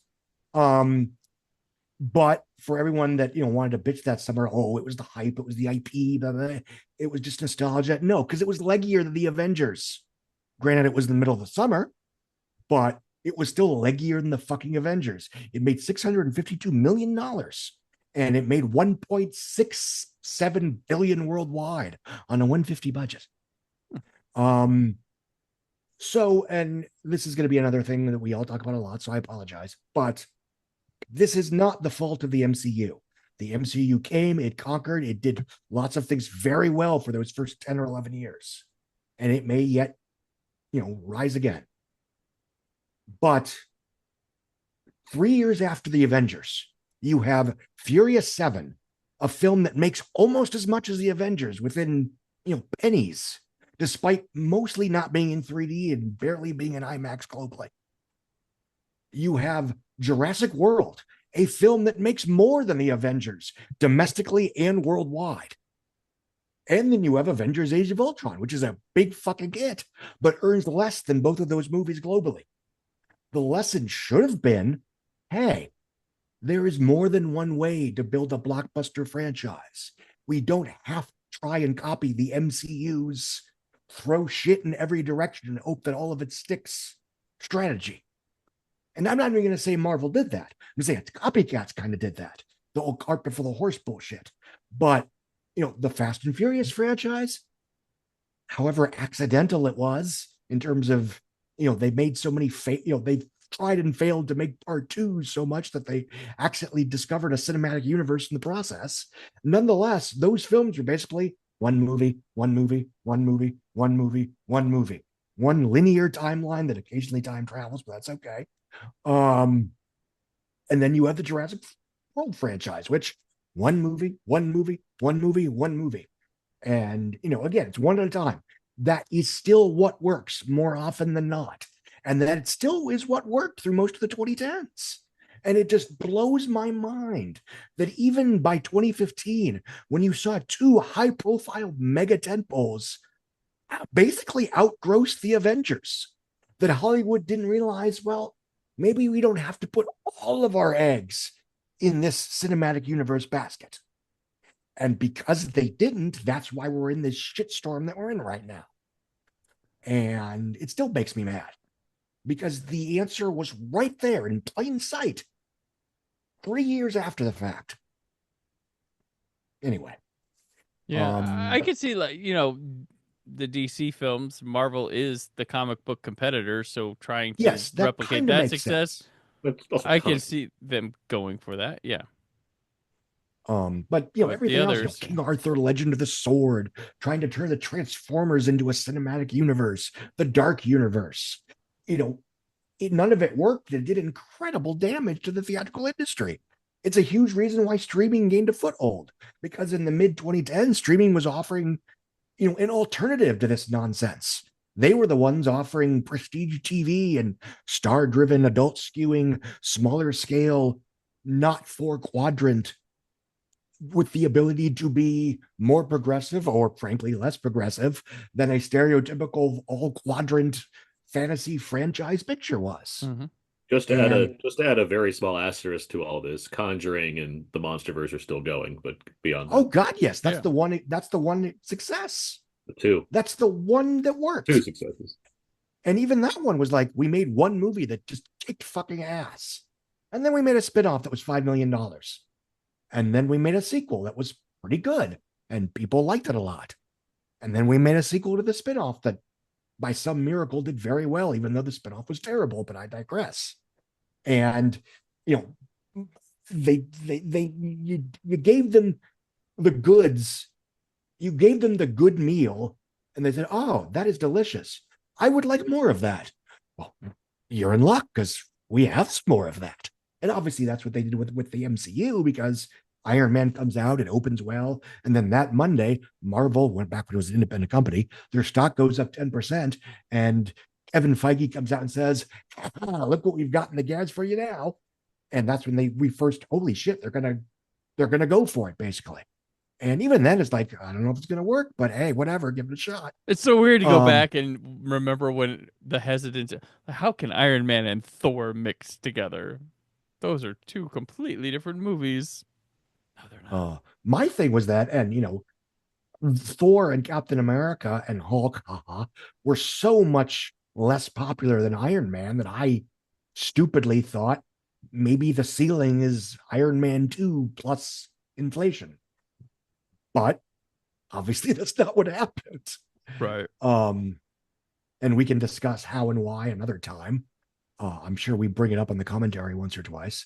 Sorry, I'm stalling for time because I didn't bring up the actual box office list. Number 2. Which is Spy. Came in. No, this was the biggest grossing film of the summer. Yep.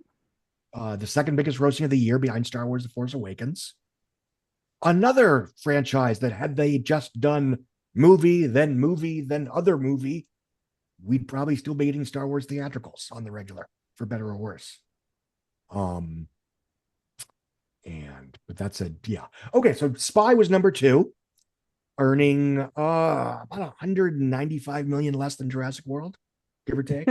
So $15.6 million, minus 46%. Luckily, they're at 2 change in 10 days. I'm sorry? They're at number 2 because rank matters, Yes. So that's important. Number 1 comedy in America. Yes.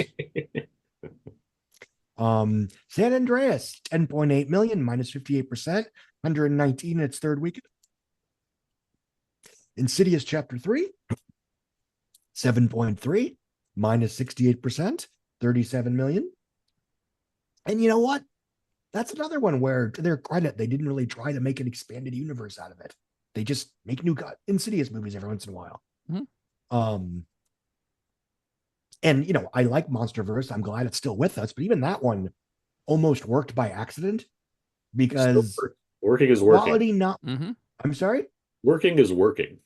Yeah, but I mean, this. We've talked about this before. I think if Godzilla versus Kong had come out as just another tentpole in late 2020, I don't think it would have done nearly as well as it did as the first big movie back after COVID. But whatever.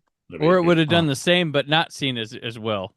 That is fair. I think that's more the case because, as established, Godzilla may be an Oscar winner, but King Kong is a movie star. Exactly. Yeah. Well, I mean, and Godzilla is obviously too much of a hoity-toity bitch to actually be on set, because I can't do your movies. I'm busy in Japan doing my art film. Yeah. Anyway, Pitch Perfect 2, $6.4 million, minus 15%.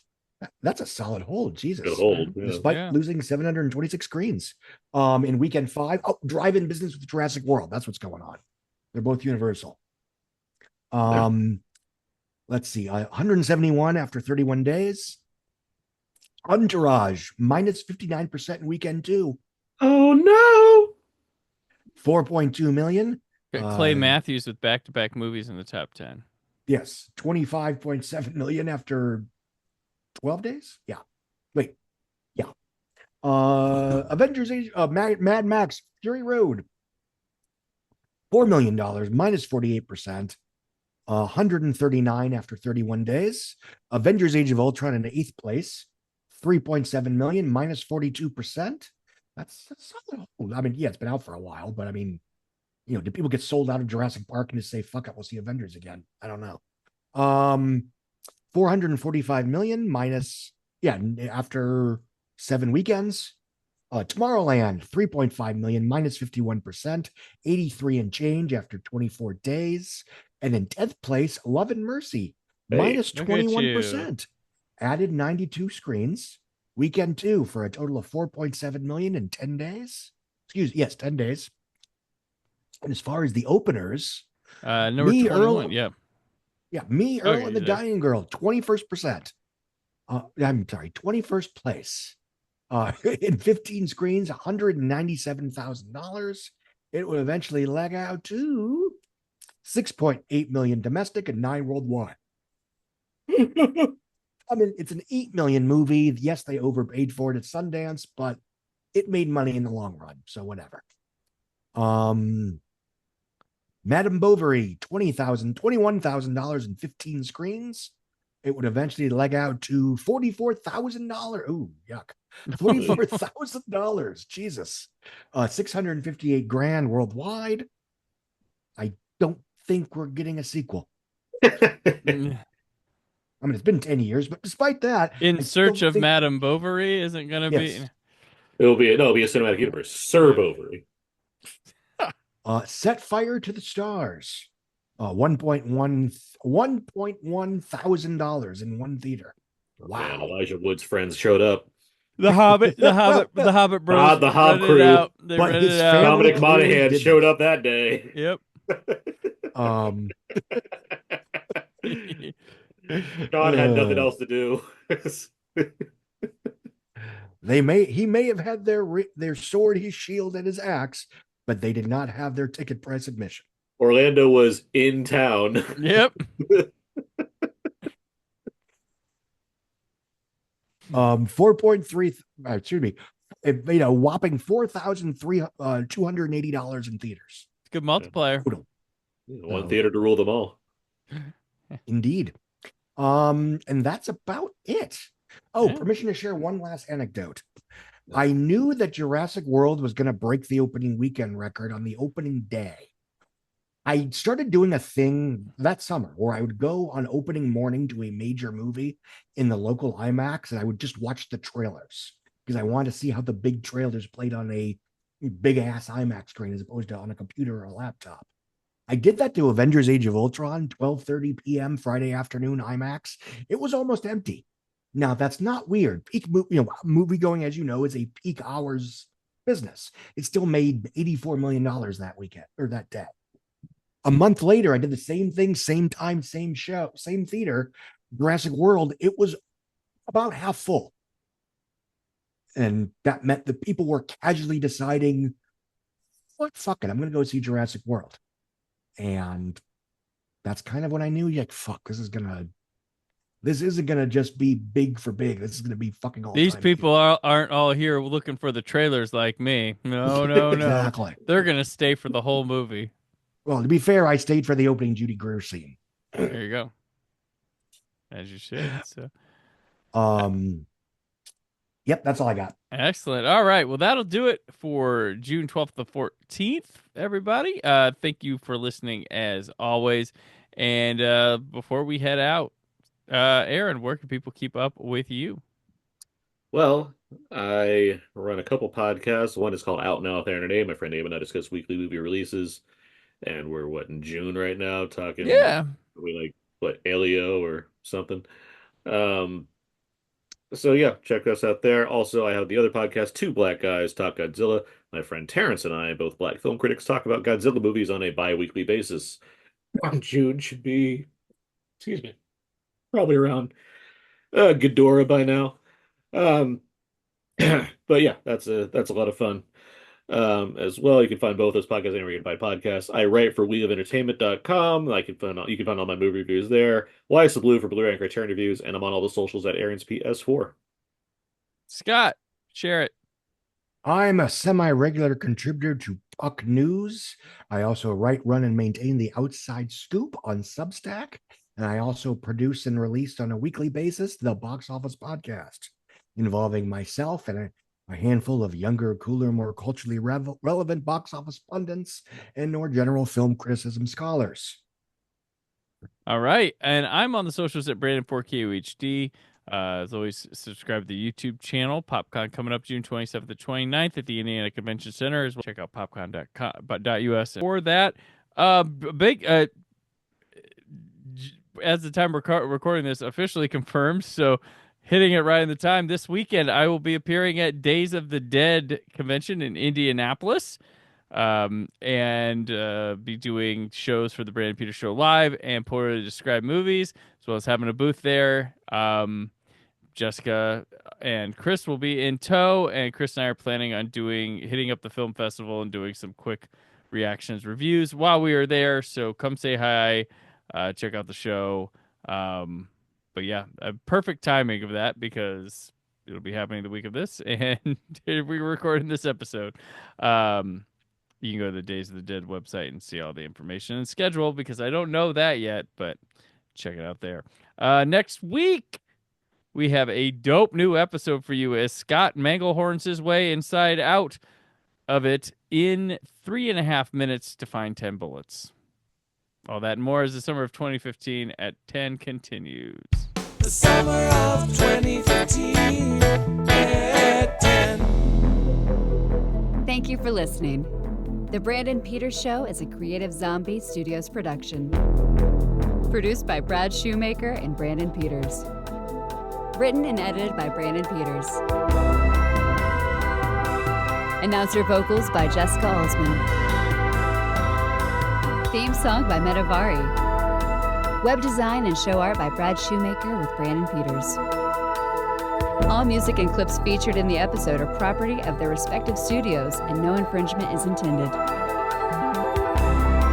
Additional information on this and other episodes at BrandonPetersShow.com. For any inquiries, press opportunities, or sponsorship, contact mail at BrandonPetersShow.com. The show is available on Apple Music, Spotify, or anywhere podcasts are found.